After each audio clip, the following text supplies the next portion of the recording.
తమకి 10 రూపాయలు వచ్చాయనే సంతోషం కంటే పక్కోడు ఒక్క రూపాయి సంపాదించాడనే బాధతో ఏడ్చేవారు ఉన్నంతకాలం వారి జీవితంలో శాంతి అనేది ఉండదు. ఎదుటివారి నాశనాన్ని కోరుకునే మానసిక రోగులకు ఎంత ఆస్తి ఉన్నా పేదవాళ్ళే. ఎందుకంటే వాళ్ళ కడుపు నిండేది తిండితో కాదు, ఎదుటివారి కన్నీళ్లతో.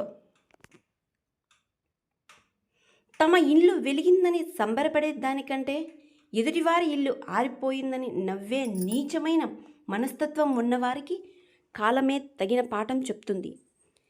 ఎదుటివారి కంటే ఎక్కువ సంపాదించడం గొప్ప కాదు. పక్కోడు ఒక్క రూపాయి సంపాదిస్తే ఓర్వలేక ఏడవడమే అసలైన బలహీనత. పక్కవాడి ఎదుగుదలను చూసి కుళ్ళుకునే కళ్ళకి ఎప్పటికీ సొంత వెలుగు కనిపించదు.